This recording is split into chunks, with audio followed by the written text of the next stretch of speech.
Hi folks, welcome back to another video from the Audiofile-Incar. I want to take you around another Maserati. This time it's a Quattroporte. It's the first time we've put a proper hi-fi into one of these.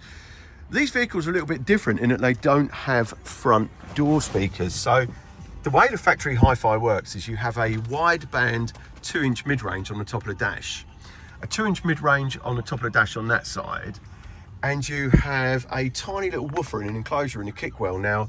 So that's kind of a 2.1 system. It reminds me of the Bose Acoustimass system that we all played around with years ago. Pretty clever, where you had a little subwoofer, a couple of little satellites, and it gave quite an interesting effect. Because we want to upgrade this, we want to get away from that. So what we've decided to do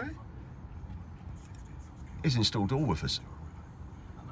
So we have stripped the door down, fully soundproofed it as we always do. 4 layers of soundproofing in there, but when it gets really clever is this moulding we've created on the bottom of the door. So I think you'd have to agree that is pretty damn sexy. It's made of marine ply and fiberglass. It's very, very solid.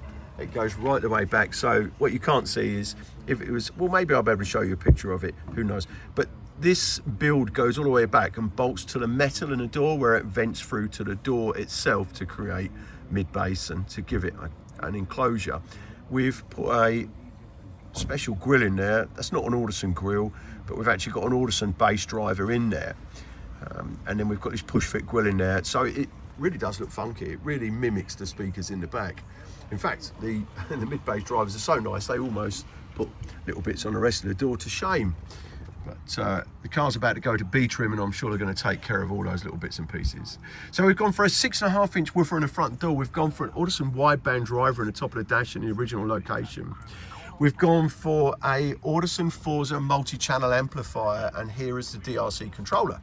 Just sits here. We've done something that we do in lots of Maseratis. So we have added a touchscreen membrane to this factory monitor, which didn't have touchscreen to start with. So just to confirm, we have stripped that down, fitted a touchscreen, capacitive touchscreen membrane across the front of that screen. We've calibrated it to an Apple Carplay module. So now we've got touchscreen Apple Carplay in a car that never had touchscreen. You've got to admit, that's pretty funky. What we've also managed to do is mix the audio from the Apple Carplay with the audio from the factory radio, so you haven't lost any audio source. It's difficult to show you because I'm filming, but basically if I use this volume control here, I've got the factory radio. If I turn that all the way down, and this won't work, but if I hit one of my audio icons here, I will have Apple CarPlay. We're mixing the audio together, but when you've got, of course, 0 voltage coming from this one and audio voltage coming from the Apple CarPlay, one has no effect on the other, so it's an either-or situation. So you can have Apple CarPlay or the factory radio. You haven't got to press any buttons or switch any switches. You just turn the volume down on one, bring the volume up on the other. And of course, this is a volume for the Apple CarPlay, because we take the output of the Apple CarPlay module and we bring that directly into the DSP amplifier, thus bypassing the head unit and getting rid of any distortion, limited headroom, etc. Makes a really big difference. We're doing more and more like this. It's just getting your head around kind of losing a factory radio, but of course with a DSP based system, as I've just demonstrated, you can have both sources, Apple CarPlay and the factory radio. There's the other woofer just sitting neatly down in the bottom of the door there, hardly protruding into the car at all, as you can see. We soundproofed the rear doors, even though they're just the factory speakers in there. It's just good practice. And this car had Bose. We've taken out the Bose amplifier, had a subwoofer in the rear shelf.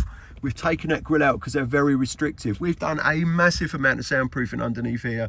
It's actually taken us nearly a week and a half to complete this install. Absolutely everything's been soundproof. Behind the seats, the rear doors, the rear bulkhead, the parcel shelf, the boot lid, the boot side cheeks, the boot floor. And we've made this new grill, so it's really nice and acoustically transparent to allow the bass to come through without resonating the shelf. That's the effect the factory grill has. That's just from experience. We never use the Bose grill in these because we've had this problem. I can't show the amplifier because it's tucked away in the boot. It just lives down there. I can show you even more soundproofing. Rear door cards are the same, factory rear drivers. One more look at the front door cards with that incredibly cool door build there with the 6.5-inch driver in there. Really pleased with that. Just waiting for Richard to collect the car. He's an audiophile, so pretty confident he's going to like this. The sound's great. It's nice to get a wideband on the top of the dash. It's not quite like an A-pillar build with a 3-way set. but it's not a bad compromise where you've got the woofer so low down in the door. You can cross that mid-range really low. It's crossed over about 500 hertz, I think, to blend in with that woofer. So you've got lots of mid-range presence on the top of the dash. There you go.